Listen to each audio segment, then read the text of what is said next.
for pretty major discussion is how do we support community members through communications conflicts that are putting them at direct risk from trafficking pathways. Because what happens is that the people disabled by traffickers then end up having to say, wow, we are only capable of hurting one another. I guess we have to just go away. And it's always a communications problem that is solved with a context of a caring group dialogue. And so anybody who's a community member who can show up for a caring group dialogue to hold space in certain simple ways, suddenly that doesn't have to happen anymore. And like the massive rate at which people are saying to one another, wow, we're severely disabled people who seem only capable of harming one another. What is that about? Trafficking methodology pits people against one another, disabled people in ways that bring them into unnecessary confrontations with one another if they don't have a community environment that supports them both.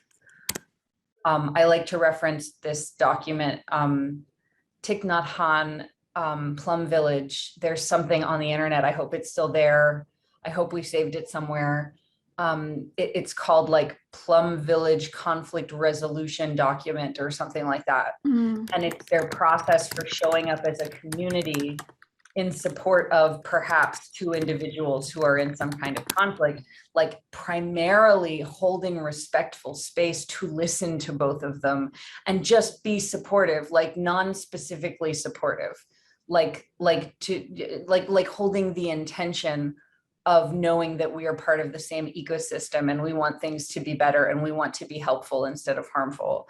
And just like being in connection, because what communities are forced to do, what individual groups are forced to do in circumstances of severe disability is like there are these sudden traumatic rifts that cannot be repaired only because it's on the people directly in the situation to repair it. But if there is a community structure that shows up and cares about that situation in a respectful way, according to the languages and needs of the people in the traumatic situation, there's amazing, easy solutions when we're respectful of one another. But a lot of these systems make money if we don't respect one another. And that's like legal level systems and non-legal level systems, like however we want to say that.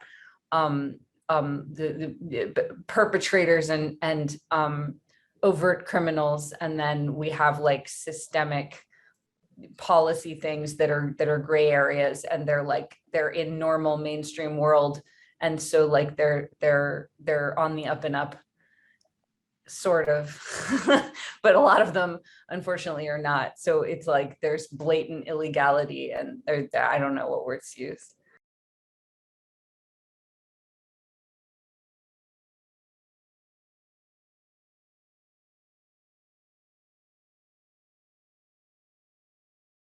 We're not sure where the life-affirming parts of those structures are, but we know they're there. It's gotten really murky about what is the respectful, the like dialogue-based activities that are going on in all of these systems, where people are really showing up and doing their best work and finding the pitfalls of different kinds of policymaking and work environment culture kinds of things that people just like are forced to figure out how to navigate, and they don't know what the root of it is, and they don't necessarily realize what's interconnected with what. And a lot of that is emerging now in some pretty major ways. Like people are really finding out, and so like we have the opportunity to make better discernments together about what we want those structures to look like what is the most life-affirming, honorable way to do this particular work or hold this kind of environmental space. I think I'm really feeling into, I don't know that I have any profound things to say about this, but I'm feeling the energies of like what you were describing, Max, in the Plum Village conflict resolution document. And I haven't read this document, but I'm familiar with Plum Village and some of the energy and the vibe there, which I have a lot of respect for, um, and um, and just sort of like these ways of dealing with conflict resolution that sometimes is coming in from like a really neutral place that can be really important, and other times that supposed neutrality sort of creates false equivalencies and erases power dynamics that that need to be directly attended to. And I think this is one of the things that I've picked up on some of the things that you've sent over, Brendan, and been engaged. And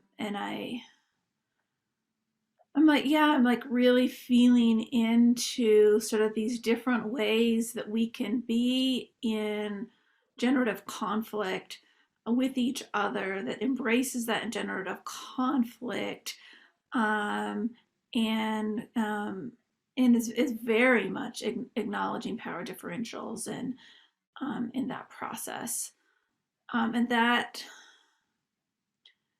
there's a different types of skillfulness that's involved in navigating and being with generative conflict in a way that's very awake to the power plays that are going on. And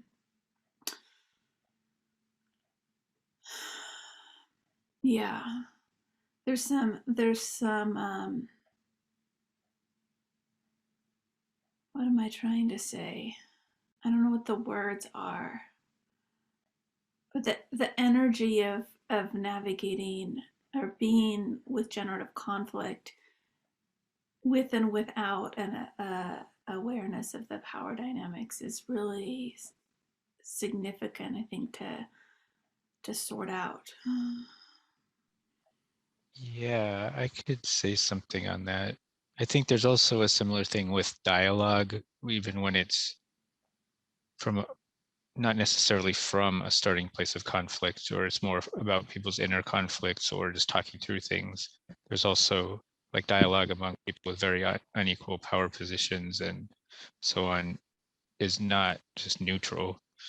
It's whether it's extremely intense conflict or more just talking through things. There's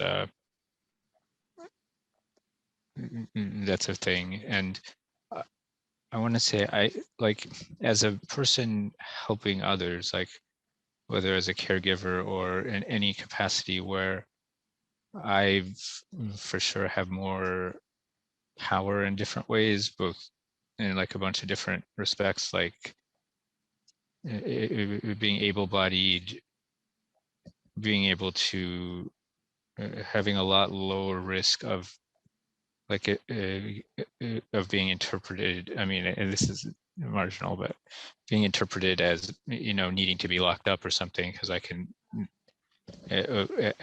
as opposed to the more someone has disabilities or trauma or pain or all these different marginalization on all these levels, the more risk and the more power dynamic problems there are, and the more other people are not wanting them to be safe or free and all these things. And also, even without, in addition, or kind of another layer of it, even without a lot of differentials and all those things, it's like, well, yeah, like not having someone without housing, all these things.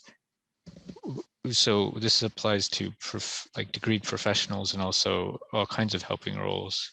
And it can be mutual too, but it's where when no one else in the world is helping or it's minimal, and someone's like extreme, dealing with extreme, basically structural violence and lack of access, it can turn into being like in practice, it could be oppressive. It's not like an equal dynamic.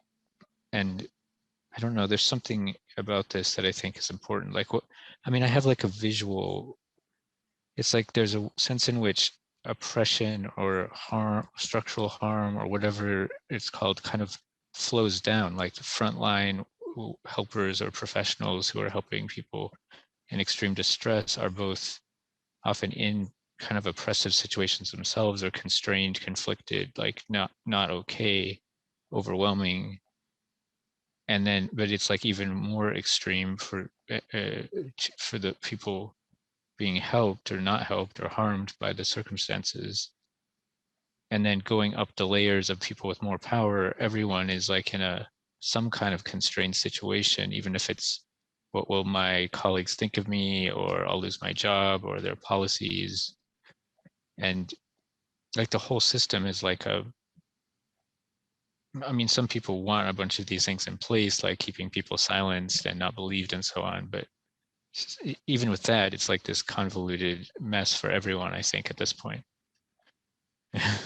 So especially as more people are talking about their experiences and calling all this stuff out, something needs to change. And I think there somehow more of a whole story lens helps. And a lot of these approaches to doing all kinds of things are either one-on-one or a small group. And a lot of these things have not really been applied to looking at the specifics of larger dynamics. Like once people talk about social structure, it's like a blur in people's minds often, as opposed to like, okay, there's 100 different people or 500 different people that could be identified, on different boards and in different positions and with different ranges of beliefs and capacities. And that's kind of how I'm thinking about all this. And it's like it's like a puzzle how to like find the way through to like actually not just generative conflict, but like add liberation and resources, or transformation, situation transformation, how to bring about situation transformation. Yeah. Yeah, and I think implied in my understanding of generative conflict is that whole liberation system transformation component to it. Like that's part of, I don't know if you're familiar with the frameworks around generative conflict Yeah, specifically or not. it's just not happening. And there's no, like, I'm not getting any recognition from anyone about the link between, it's like people are dying all the time who don't want to, because of really oppressive and messed up situations where they really just need it's like a reconfiguration. It's not like, oh, there aren't enough resources. Like these situations where we've even identified like land, but then because the organizations and professionals in a whole state are not helping and are actually actively trying to cause problems, it's like it doesn't have to be this way. But it's like I don't see any recognition, really. I mean, I don't want to overstate it, but for the most part, it's not like, oh, this is happening, let's talk about it even. I mean, we are, but I mean, it's not like 10 people are here or, something like that.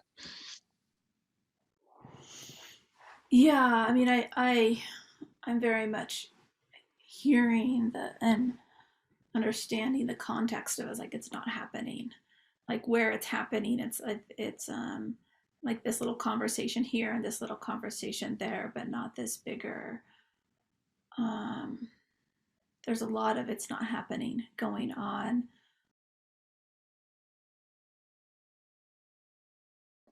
Many people really have like a thought blocking interpretation of all this. It's like there's nothing, like it's impossible and only gradual change is possible. It's not actually possible to transform situations or come together, or it's too complicated or messy, or I mean, this is like what many people hold different versions of these beliefs, like sort of it's like a pessimism about near-term change. And I found that this maps onto this ideal theory thing from John Rawls, from like that basically there's no guidance for what to do until like circumstances are ideal, and then there'll be ideal guidance for what to do. and stuff like that, like these different frameworks that get taught to people and are just in the culture that Yeah. that seem like just academic theory, but they're actually like literally what a lot of people are thinking, like how many people are thinking. Yeah. Yeah, I see that in myself too. Like that is, there's a lot of unpacking to do there for sure. I feel it's really important for us to keep calling out that exactly what you describe are the known intentional results of the different kinds of technology and marketing methodologies that have come to be widely in use. And it, like, as more and more and more and more of them are out there and people are using them, it sort of becomes this ocean that we're swimming in of all of these different signals that are known to produce exactly what you described. Like, your words were really excellent for certain descriptive purposes. Like, people are affected that way until they are exposed to a kind of marketing signal that rises out of the ocean of signals that they have to decide whether responding to a certain signal is safe in their environment. And if they don't perceive that it's safe to respond to a certain signal in their environment, then they're trained not to respond to it. And what they respond to is often by default the signals from more privileged organizations that are able to access more media privilege and repeat a message more consistently in more powerful ways.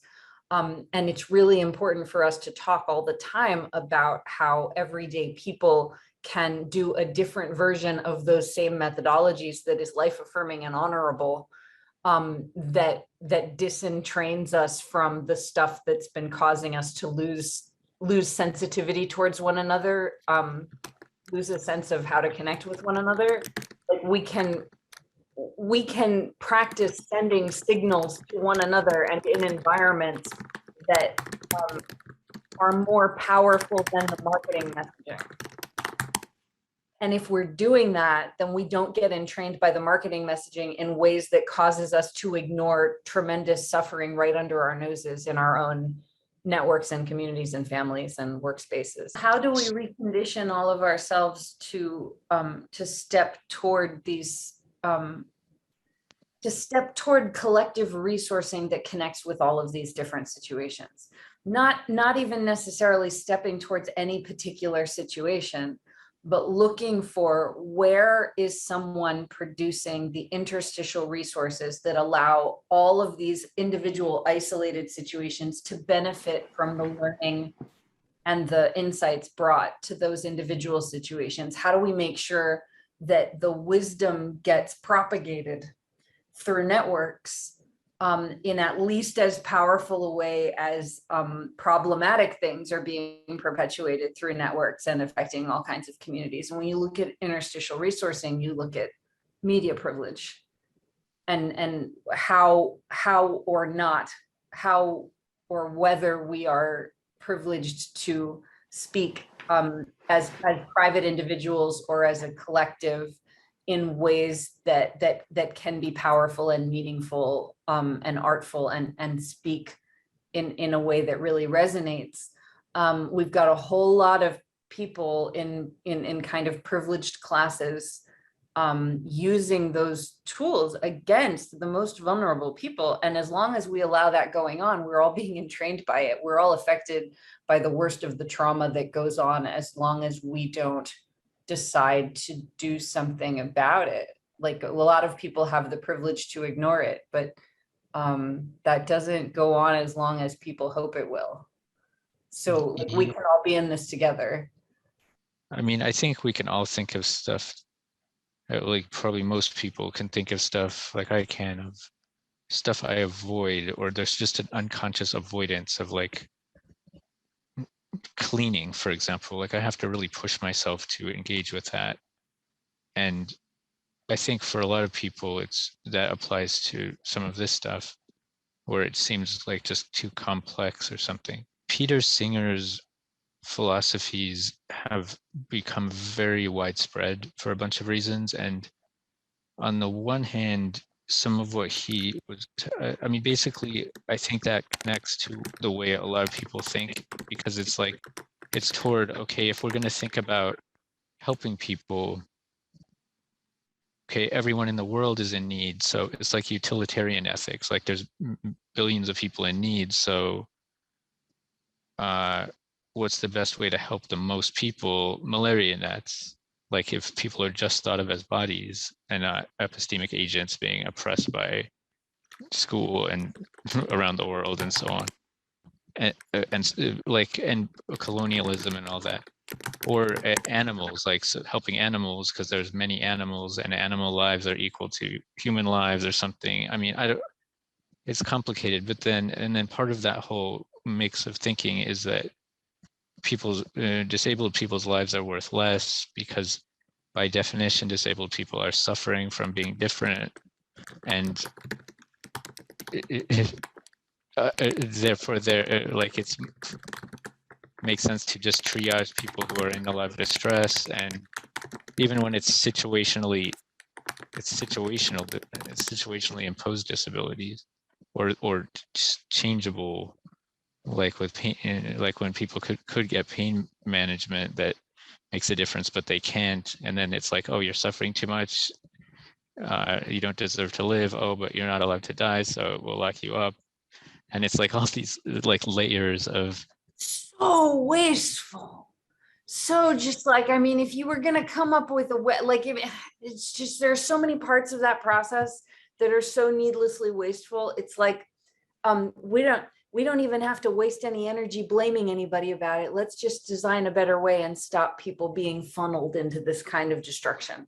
Because when you look at it, it's so clear how much destruction it's causing.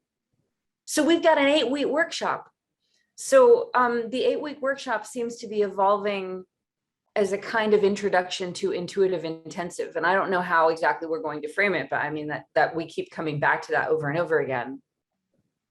Brendan, do you want to say some more words about what is needed in such an 8-week workshop, and like what kind of people come to find themselves really interested in being involved in that? I think that's something we can build out with more words, having discussed it.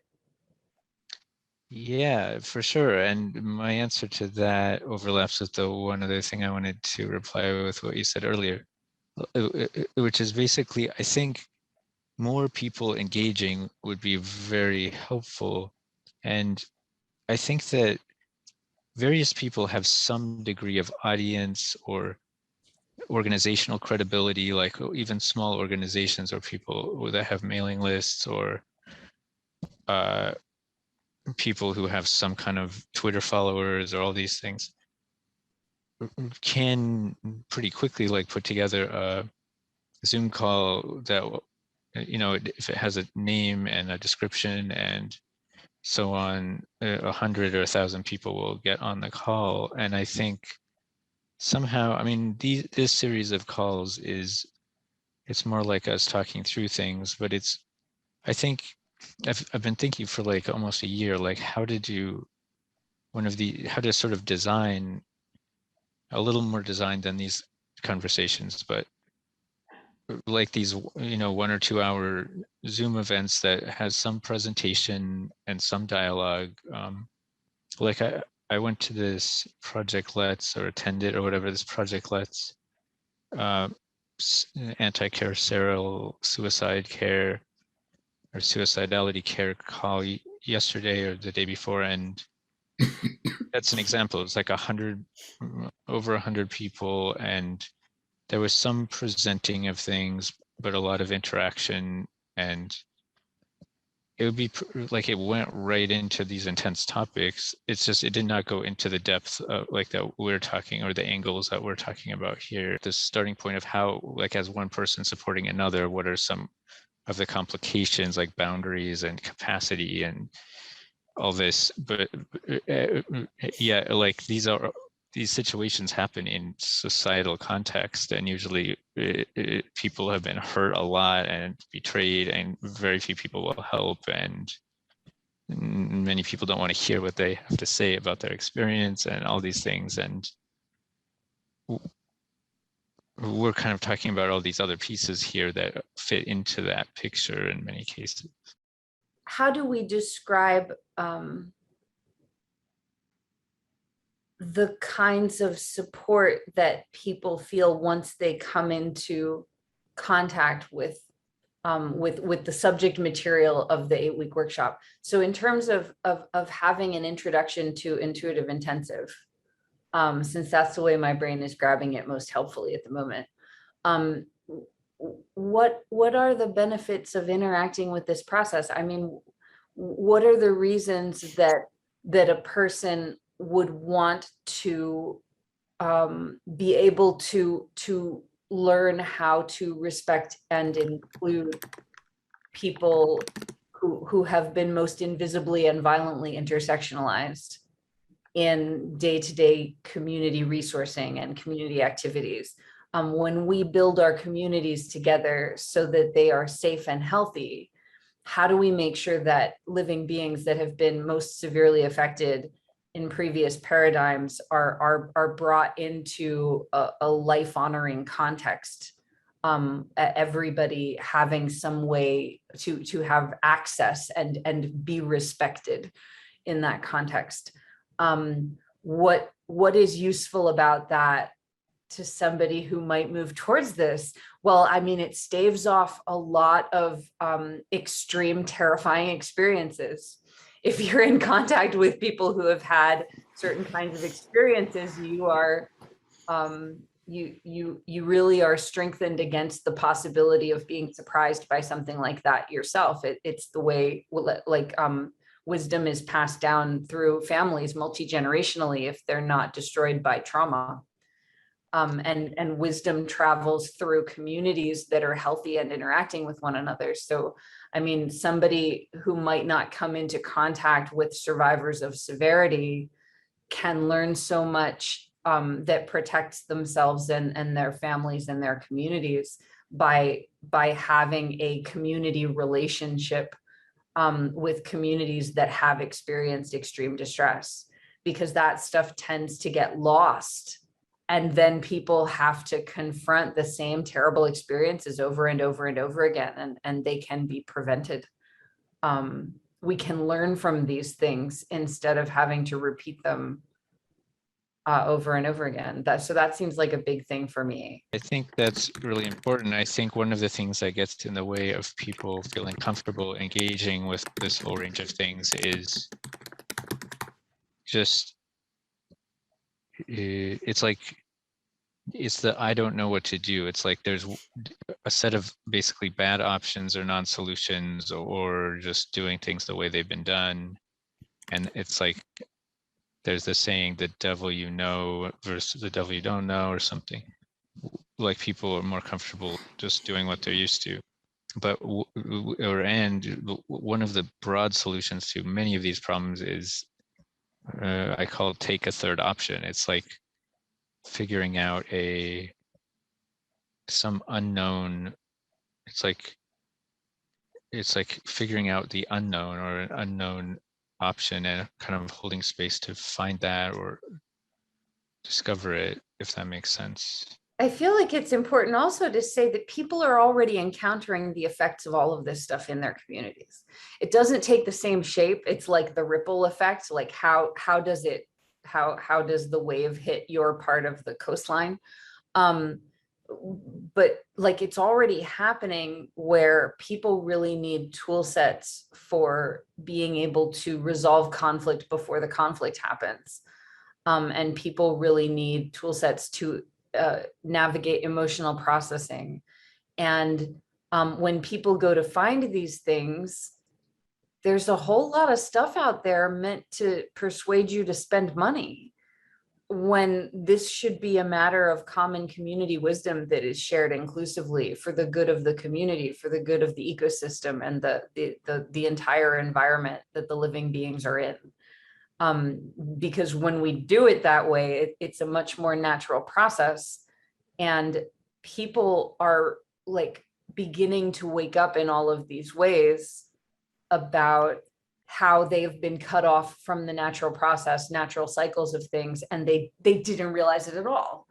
And so like when we tune in to survivors of these most extreme circumstances, we're getting in touch very quickly with what can solve seemingly smaller everyday problems that become really big invisible things that people hold in their bodies and nobody knows about. They can't solve them. They're just denied resources for solving them, but not if they're in touch with these kinds of communities. So part of what I'm feeling into with this, and which includes, like, as you say, Max, the benefits of this 8-week program, et cetera, is that, like, healing the way that we disconnect from suffering and violence. And for an example, like that is sort of a parallel, right? Like, we're so disconnected from our food sources, and like even like especially like if there's like an inherent, there's a different type of like violence in eating meat that that you that you sort of catch in the wild, right?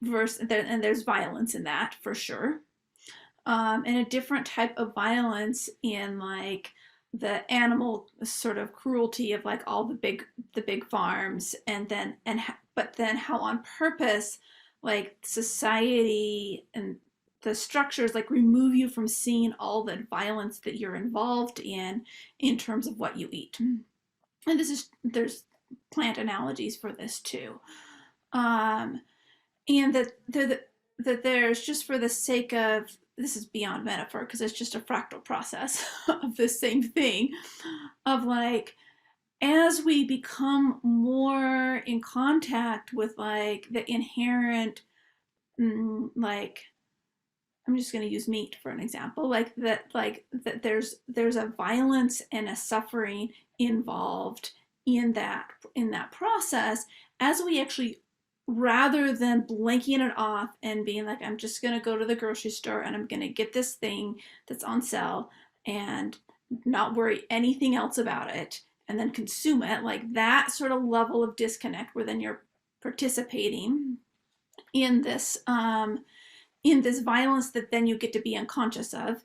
If we become, when we become more conscious of the actual processes that we're involved in, there is a deep discomfort, but the opportunity is like, oh wow, we can like make really different choices now because we're actually awake to what's happening. And so many like sort of, I'm not trying to like take any stance on meat right now. Right now, we could, that's like a whole nother topic. But like so many examples of how we're socialized in a way to not see the impact of what we do, to not see the suffering that's on the other end of that, to be using our electronics and completely dissociate from the fact that like all these metals that make our electronics work are like harvested by people in the global south, often children, and there's like and causing all sorts of like all sorts of health challenges and environmental destruction, all these things. And it's like, nope, we just get to be on our Zoom meeting right now, right? Like, we're set up to really dissociate from the impact of all the things that we're doing. And it is uncomfortable to start to do that reckoning process of like, what am I participating in? Like, what am I actually participating in by like using my computer, right? And all the things, like, what am I participating in that's actually exploitation of other humans, other non-human beings, like all these ways that we're dissociated from the exploitation that we're participating in every day. And it's so uncomfortable to start to look at that. And then the gift of that is like, oh, when we can see it, we can actually navigate this in a much more balanced way and in a much more honest way. Like there's freedom and liberation, and at least like going through a reckoning process and being more honest um and saying, okay, a solution to this is not going to be this is going to be multi-layered. um like we're in a real conundrum here about how we switch these things. But it's like a real concrete example of like really starting to open up ourselves to this reckoning of all the exploitation that we're involved in, um, and how to be relational in that and be in community around that, um, and really look at the deeper things that need to shift internally and externally to attend to all of this exploitation. We've been forced and coerced in ways we didn't even understand into doing things in such counterintuitive ways that separated us from natural cycles of life energy.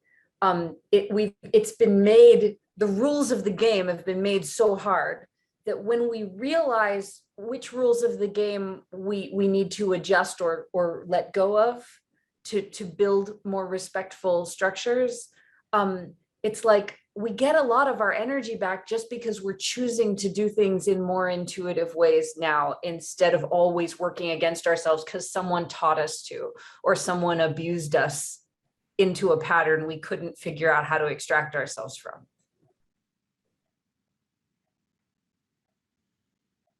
Yeah. I think this is one of the things that I get curious about, is in this way over here, people are kind of aware of this exploitation-y thing happen and trying to do something about it, and this over here and this over here, but there's sort of these bigger frameworks to really create a bigger map or web around this in a way that not only acknowledges the problem, but really is more deeply tapped into a different way of doing things, that has a lot more hopefulness rather than just the overwhelm of being like, oh shit.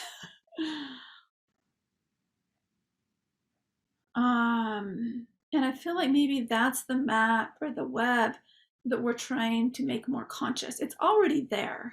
Well, I mean, map and web being really appropriate words, because most of these situations, because of the violence we're describing, all of these situations have been isolated purposely to make it more difficult for them to get resourcing to present a competition to the reigning paradigm.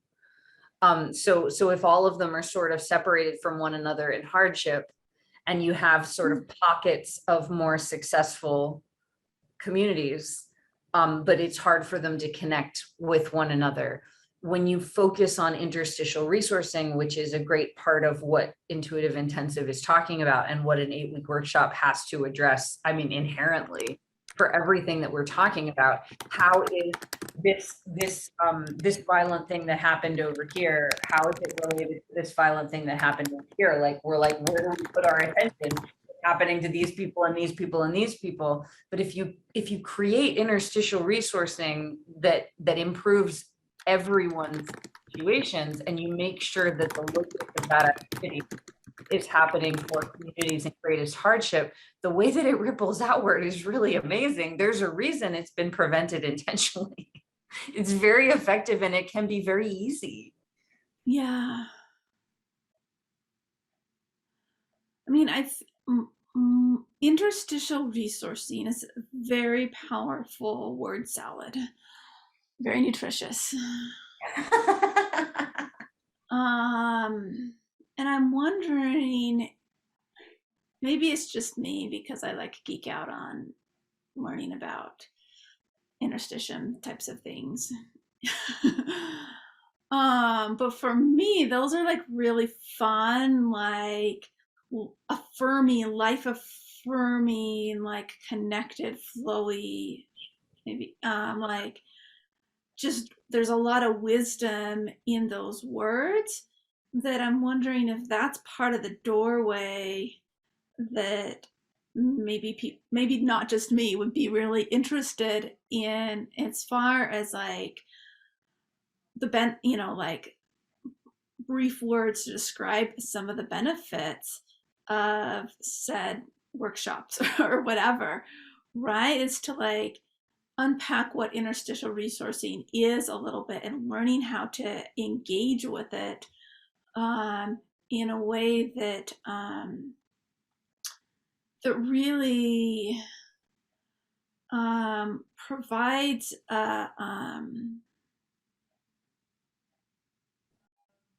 yeah, a more intentional like map or web for Yeah. for all of this, where we're not just mapping and webbing out like sort of what's wrong and like how everything is like how exploitation is linked to other exploitation, and it all like fits together. Like that's important to be able to look at and bring a critical inquiry to like those processes, but perhaps more life affirming to as we're attending to that, more so really being attending to this sort of emergent process of interstitial resourcing and what that currently means and what that could become, and really kind of like purposefully I guess like there's a bunch of, I'm just going to use this language, like we could talk about like these trances or these spells or these in terms of keeping exploitation processes ongoing, right? And it's like purposefully like breaking those trances, breaking those spells, or untangling those energy flows, because this other is truly much stronger than all that. If which is perhaps why it's squashed so quickly.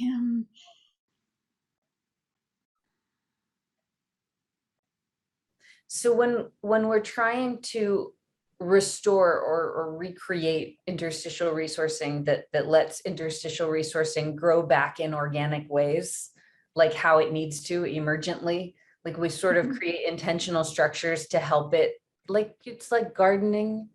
And one of the first things is to be listening closely and respectfully to people who are having the most severe experiences, because where they are being prevented from talking about what's going on for them, they're being prevented from highlighting their intersections as connected to other survival intersections. So there's this wealth of knowledge for each individual that once you're really listening and learning together and being in relationship and ongoing communications, you find out that what happened to them is like inherently, and for like most people affected by the same thing, oh, it's almost always connected to this thing, it's almost always connected to this thing, and here are some of these other things that can happen.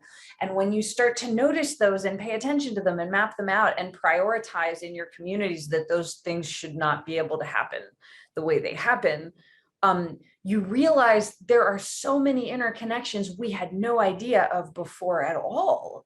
But when you know about them, you can create resourcing that easily moves along those pathways and prevents unnecessary violence from occurring. And like, so much of the violence is unnecessary. What you were saying in terms of the interstitial and why and how it organically develops and all these things, and the listening, I feel like that whole thing, like maybe word for word or just a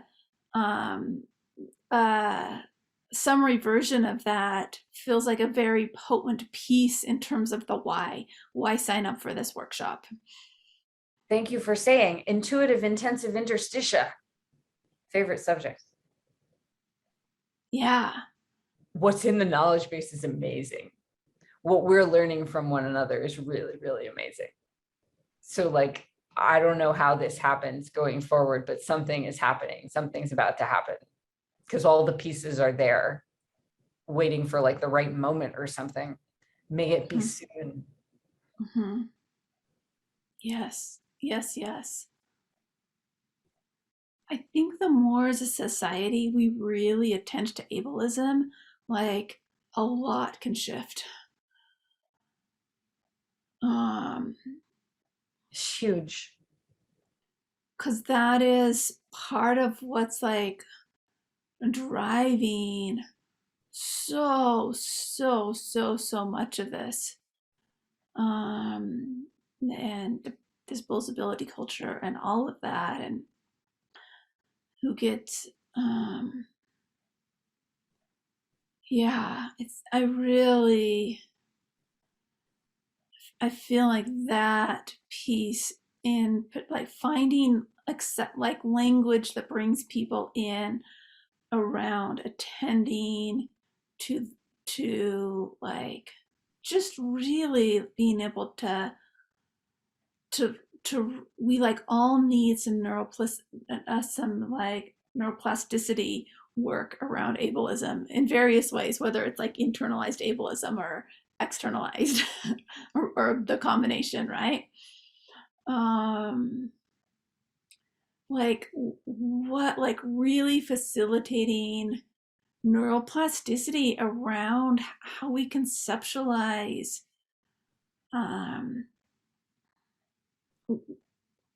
worth and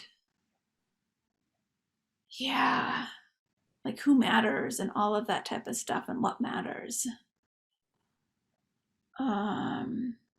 Really like a reworking of that whole construct, and it's beyond like ableism, that's beyond that's not just embedded at speciesism, right?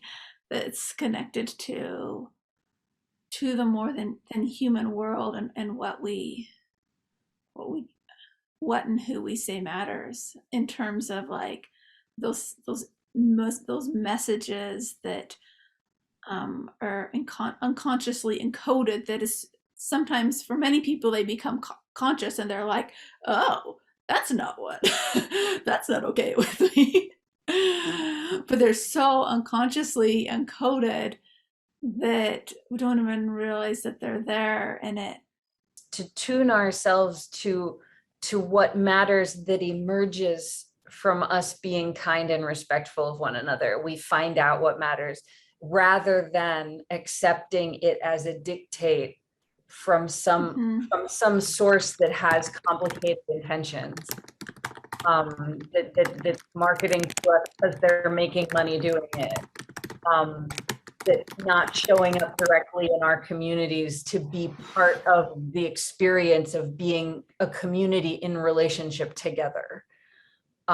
If that's not where it's coming from, if it's not coming from the emergent health of a community supporting one another, I'm not sure it's a really good what matters message. But when it's emerging from people helping one another, you can find out really amazing things about yourselves and one another by tuning into that. It's a super nourishing process.